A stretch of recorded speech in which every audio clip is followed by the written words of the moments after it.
ओम शांति 7 ଜାନୁଆରୀ 2025। बाबा कहते मिठे बच्चे तुम्हें निजकू संगमयुगी ब्राह्मण मनेकर तेबे सत्ययुगी वृक्ष देखाजिब एवं अत्यंत खुशी रे रहिब। आजिर प्रश्न जो संतान माने ज्ञानर शौखिनी अटंती सेमानंकर लक्षण कौन होइथिबो? उत्तर सेमाने परस्पर मध्यरे ज्ञानर ही कथबार्ता हेबे, केबे हेले परचिंतन करिबे नाही, एकांतरे बसी विचार सागर मंथन करिबे। द्वितीय प्रश्न एही सृष्टि रूपी ड्रामार केउ रहस्य को तुमे पिलामाने ही बुझुछ? उत्तर केवल शिव बाबांक व्यतीत एही सृष्टि रे अन्य कौनसी जिनिस सदाकाल पई स्थायी नुहे। पुराणा दुनियार आत्मा मानंकु नुआ दुनिया को नहीं जिबा पाई केही तो रहिबा दरकार ना। एहा मध्य ड्रामार रहस्य अटे जाहाकु तुमे पिलामाने ही बुझुछ। ओम शांति। पुरुषोत्तम संगम जुगरे आसीथिबा बाबा आत्मिक संतान मानंकु बुझाउछंती। ए कथा तो पिलामाने जानिछंती जे आमे ब्राह्मण अटु, निजकु ब्राह्मण भावुछ ना एकथा मध्य भूली जाउछ। ब्राह्मण माने निजर कुलकु केबे भी भूलंती नाही। सेहीपरि तुमकु मध्य निश्चय मने रहिबा उचित जे आमे ब्राह्मण अटु। गोटिए कथा मने रहिले मध्य बेड़ा पारी होई जिवो। संगमरे तुमे नुआ नुआ कथा शुणुछ, तेणु मनरे तार चिंतन चलिबा दरकार, जाहाकु विचार सागर मंथन कुहा जाउछि। तुमे माने रूप वसंत अट, तुम आत्मारे समस्त ज्ञान भरपूर करा जाउछि, तेणु मुखरु सबुबेले ज्ञानरत्न बाहरिबा दरकार। निजकु संगमयुगी ब्राह्मण भाविबा उचित। केही केही तो एही कथा को मध्य बुझु नाहंती। जदि निजकु संगमयुगी भाविबे तेबे सत्ययुगर दृश्य देखाजिबो एवं असरंती खुशी मध्य रहिबो। बाबा जहा बुझाउछंती ताहा मन भितरे पुनरावृत्ति हेबा दरकार।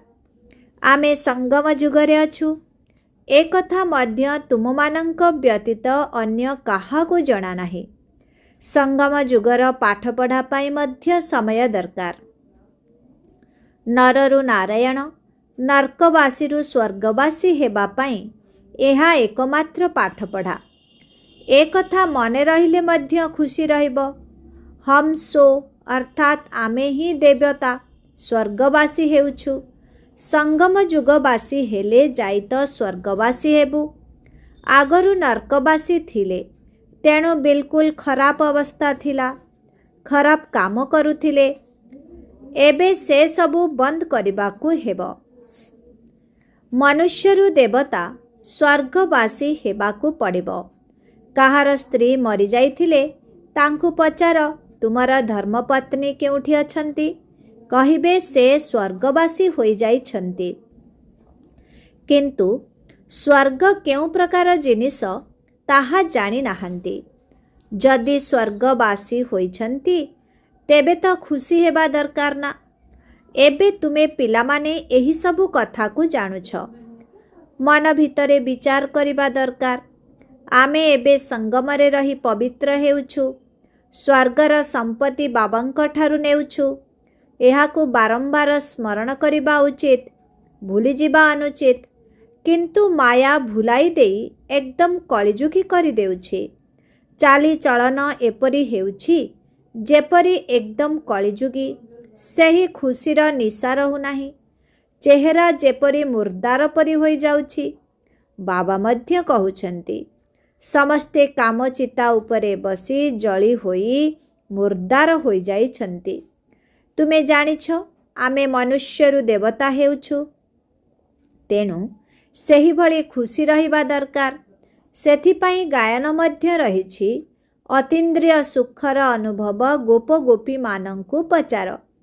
तुमे निज मन को पचार, आमे सेही अनुभवरे रहुछु। तुमर एहा ईश्वरीय मिशन अटेना। ईश्वरीय मिशन की काम करुछि? प्रथमे तो शूद्ररु ब्राह्मण, ଓ ପୁଣି ବ୍ରାହ୍ମଣରୁ ଦେବତା କରାଉଛି। ଆମେ ବ୍ରାହ୍ମଣ, ଏ କଥା ଭୁଲିଯିବା ଉଚିତ ନୁହେଁ। ସେହି ବ୍ରାହ୍ମଣମାନେ ତୁରନ୍ତ କହିଦେଉଛନ୍ତି, ଆମେ ହେଉଛୁ ବ୍ରାହ୍ମଣ। ସେମାନେ ତ ହେଲେ ଗର୍ଭଜାତ ସନ୍ତାନ। ତୁମେ ହେଉଛ ମୁଖବଂଶାବଳୀ। ତେଣୁ ତୁମର ବହୁତ ନିଶା ରହିବା ଦରକାର। ଗାୟନ ମଧ୍ୟ ଅଛି ବ୍ରହ୍ମା ଭୋଜନ। ତୁମେ କାହାକୁ ବ୍ରହ୍ମା ଭୋଜନ ଖୁଆଇଲେ କେତେ ଖୁସି ହୁଅନ୍ତି।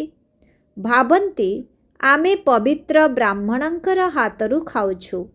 ସେଥିପାଇଁ ମନ ବଚନ କର୍ମ ପବିତ୍ର ହେବା ଦରକାର। କୌଣସି ଅପବିତ୍ର କର୍ତ୍ତବ୍ୟ କରିବା ଉଚିତ ନୁହେଁ। ସମୟ ତ ଲାଗିଥାଏ ନା। ଜନ୍ମରୁ ତ କେହି ପବିତ୍ର ହେଉନାହାନ୍ତି। ଗାୟନ ରହିଛି ଯେ ଗୋଟିଏ ସେକେଣ୍ଡରେ ଜୀବନ ମୁକ୍ତି। ବାବାଙ୍କର ସନ୍ତାନ ହେଲ ଅର୍ଥାତ୍ ବର୍ଷା ମିଳିଗଲା। ଇଏ ହେଉଛନ୍ତି ଥରେ ମାତ୍ର ଚିହ୍ନିଗଲେ ଓ କହିଲେ ଇଏ ହେଉଛନ୍ତି ପ୍ରଜାପିତା ବ୍ରହ୍ମା, ବ୍ରହ୍ମାଙ୍କ ପିତା ଶିବ। ନିଶ୍ଚୟ ଆସିଗଲେ ଉତ୍ତରାଧିକାରୀ ହୋଇଯାଇଥାନ୍ତି।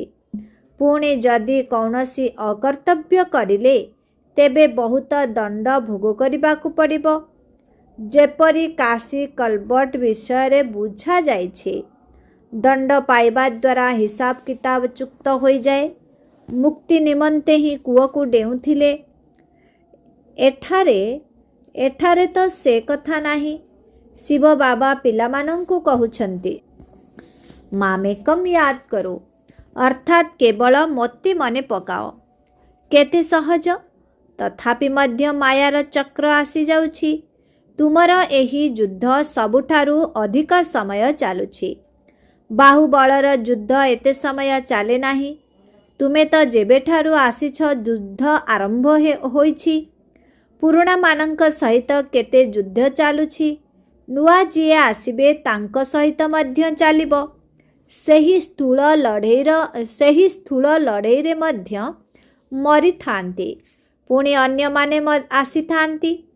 ଏଠାରେ ମଧ୍ୟ ମରିଯାଇଥାନ୍ତି। ପୁଣି ବୃଦ୍ଧି ମଧ୍ୟ ହୋଇଥାଏ। ବୃକ୍ଷ ନିଶ୍ଚୟ ବଡ଼ ହେବ।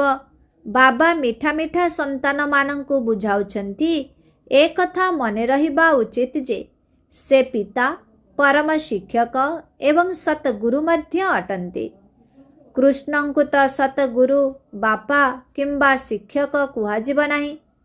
ତୁମକୁ ସମସ୍ତଙ୍କର କଲ୍ୟାଣ କରିବାର ସଉକ ରହିବା ଦରକାର। ମହାରଥୀ ସନ୍ତାନମାନେ ସେବାରେ ରହିଥାନ୍ତି। ସେମାନଙ୍କୁ ବହୁତ ଖୁସି ରହିଥାଏ। ଯେଉଁଠୁ ନିମନ୍ତ୍ରଣ ମିଳିଥାଏ ଦୌଡ଼ିଥାନ୍ତି। ପ୍ରଦର୍ଶନୀ ସେବା କମିଟିରେ ମଧ୍ୟ ଭଲ ଭଲ ସନ୍ତାନ ବଛାଯାଇଥାନ୍ତି। ସେମାନଙ୍କୁ ନିର୍ଦ୍ଦେଶ ମିଳିଥାଏ। ସେବା କରୁଥିଲେ କୁହାଯାଏ ଏମାନେ ଈଶ୍ୱରୀୟ ମିଶନର ଭଲ ସନ୍ତାନ ଅଟନ୍ତି। ବାବା ମଧ୍ୟ ଖୁସି ହୁଅନ୍ତି ଯେ ଇଏ ତ ବହୁତ ଭଲ ସେବା କରୁଛନ୍ତି। ନିଜ ମନକୁ ପଚାରିବା ଦରକାର, ଆମେ ସେବା କରୁଛୁ। କହୁଛନ୍ତି ଅନ୍ ଗଡ୍ ଫାଦରଲି ସର୍ଭିସ୍, ଈଶ୍ୱର ପିତାଙ୍କ ସେବାରେ। ତେବେ ଈଶ୍ୱର ପିତାଙ୍କର ସେବା କ'ଣ? ବାସ୍ ସମସ୍ତଙ୍କୁ ଏହି ସନ୍ଦେଶ ଦିଅ, ମନ୍ମନା ଭବ। ଆଦି ମଧ୍ୟ ଅନ୍ତର ଜ୍ଞାନ ତ ବୁଦ୍ଧିରେ ଅଛି। ତୁମର ନାମ ହିଁ ହେଉଛି ସ୍ୱଦର୍ଶନ ଚକ୍ରଧାରୀ। ତେଣୁ ସେହି ଚିନ୍ତନ ରହିବା ଦରକାର। ସ୍ୱଦର୍ଶନ ଚକ୍ର ଅଟକି ନଥାଏ। ତୁମେ ଚୈତନ୍ୟ ଲାଇଟ୍ ହାଉସ୍ ଅର୍ଥାତ୍ ବତୀଘର ଅଟ। ତୁମର ବହୁତ ମହିମା ଗାନ କରାଯାଉଛି। ବେହଦ ବାବାଙ୍କର ଗାୟନକୁ ମଧ୍ୟ ତୁମେମାନେ ଜାଣିଛ। ସେ ଜ୍ଞାନର ସାଗର, ପତିତ ପାବନ ଗୀତାର ଭଗବାନ ଅଟନ୍ତି। ସେ ହିଁ ଜ୍ଞାନ ଏବଂ ଯୋଗବଳ ଦ୍ୱାରା ଏହି କାର୍ଯ୍ୟ କରାଉଛନ୍ତି। ଏଥିରେ ଯୋଗବଳର ବହୁତ ପ୍ରଭାବ ରହିଛି। ଭାରତରେ ପ୍ରାଚୀନ ଯୋଗ ବହୁତ ଅଛି। ତାହା ତୁମେ ଏବେ ଶିଖୁଛ।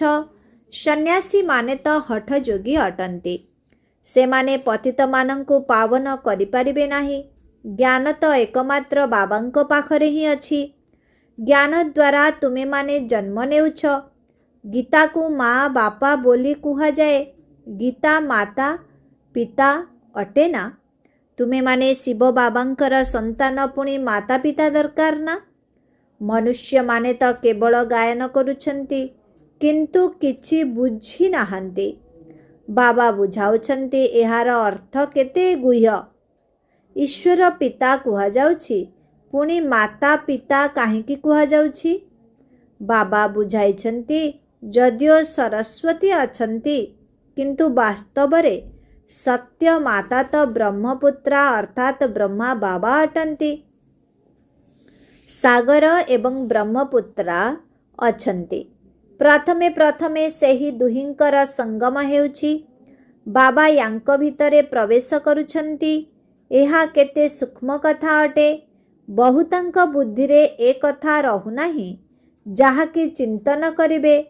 बिल्कुल स्वल्प बुद्धि संपन्न अटंती सेमाने कम पद पाइबे। तांक निमंते बाबा पुनर्बार कहुछंती निजको आत्मा भाव। एहा तो सहज अटे ना।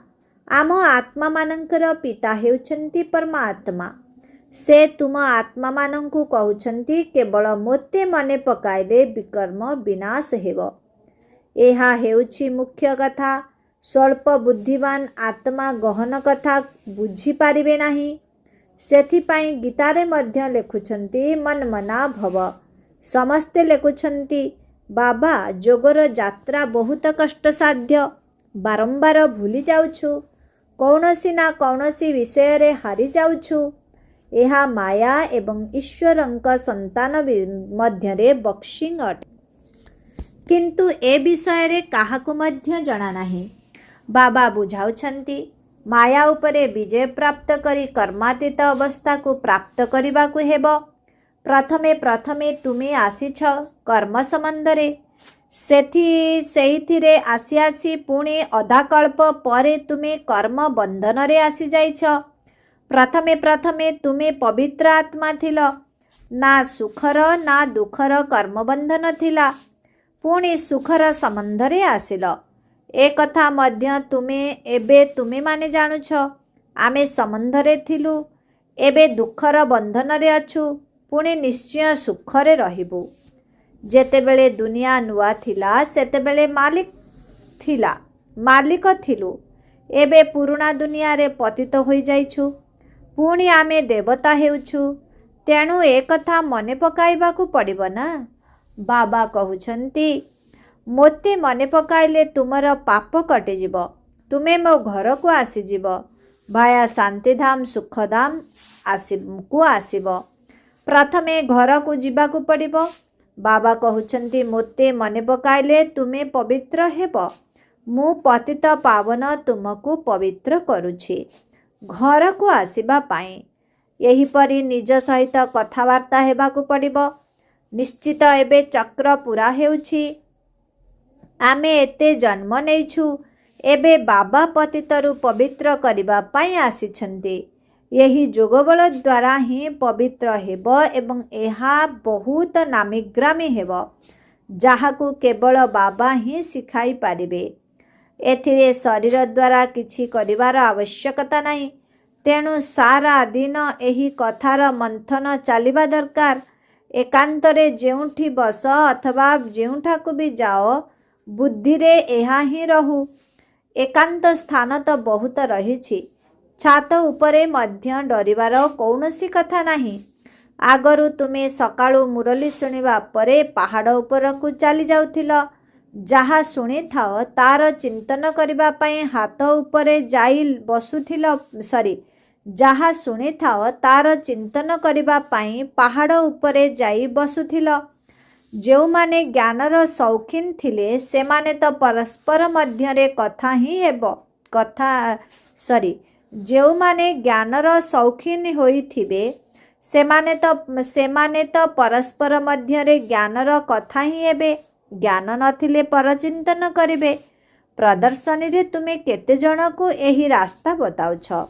भाबुछ आमर धर्म बहुत सुखदायी अटे।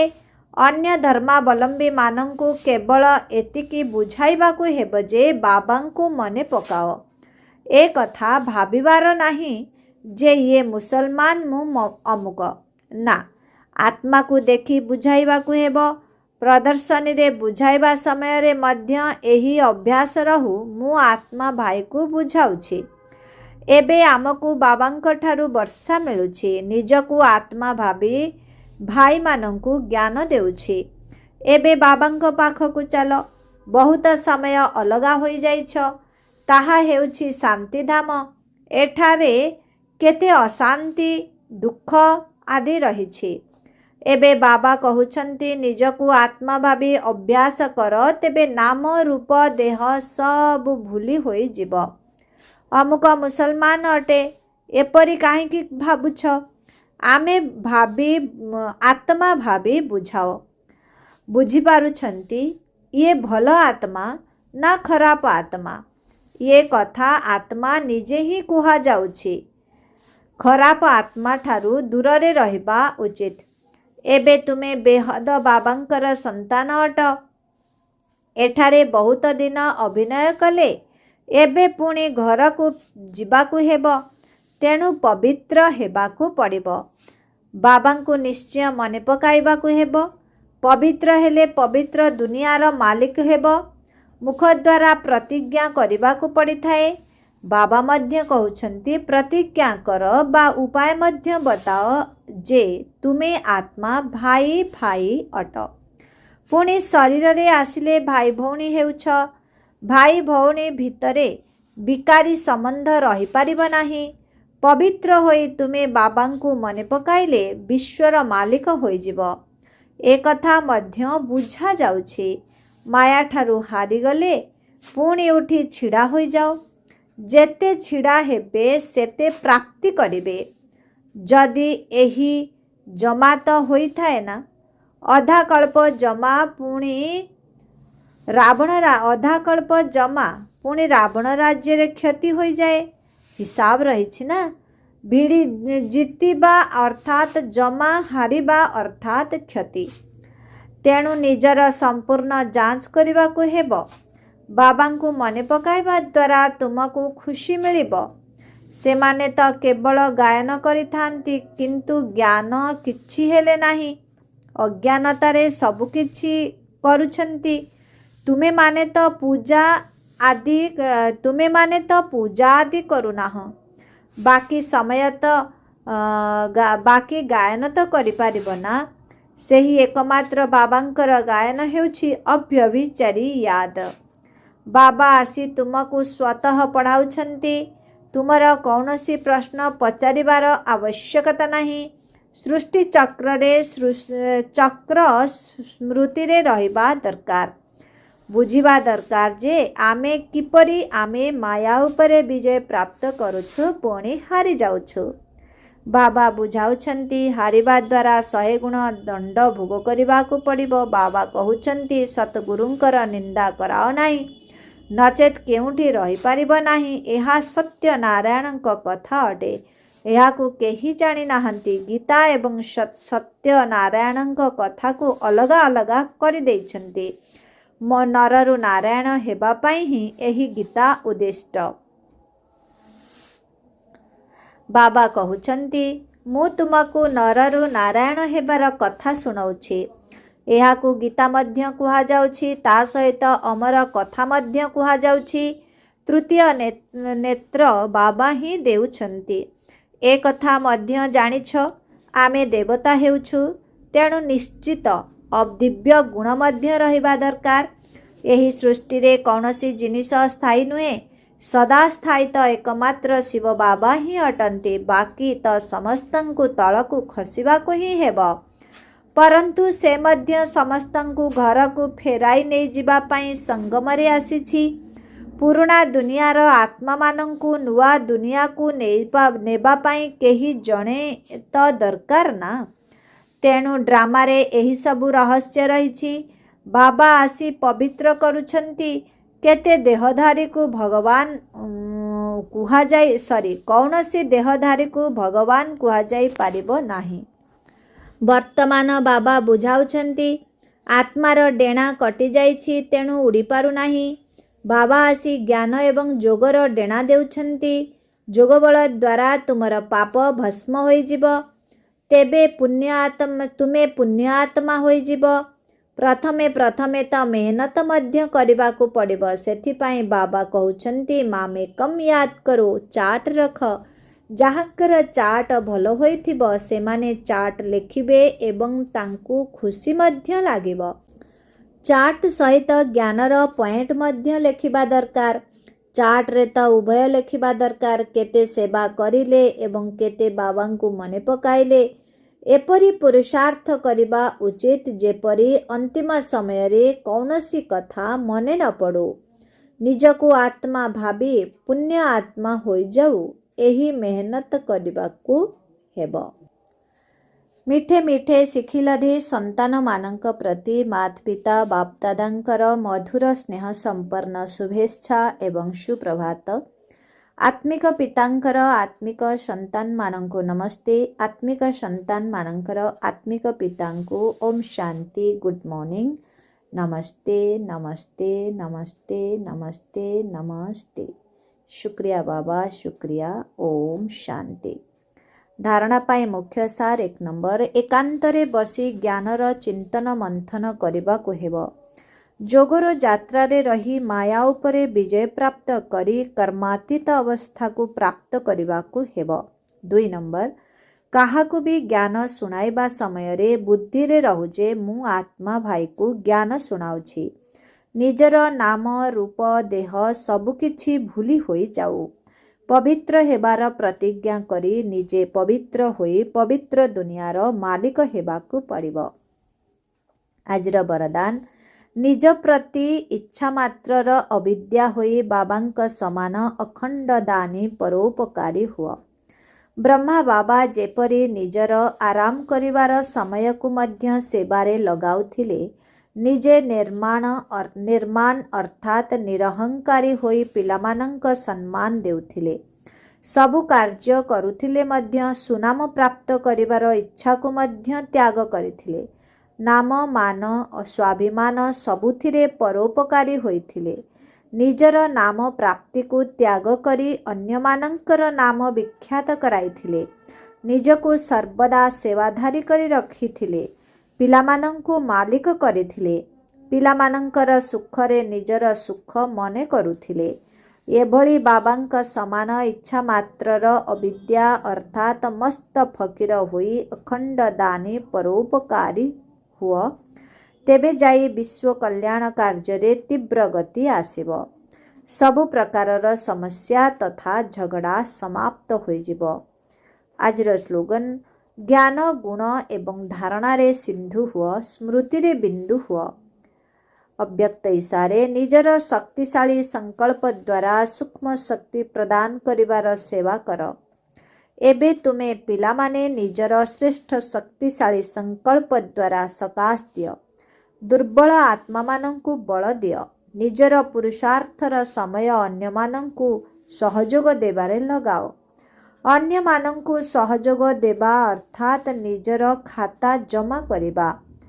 ଏବେ ଏହିଭଳି ବାତାବରଣ ସୃଷ୍ଟି କର ଯାହାକି ଆମକୁ କୌଣସି ପ୍ରକାରର ସହଯୋଗ ନେବାର ନାହିଁ କିନ୍ତୁ ଦେବାର ଅଛି।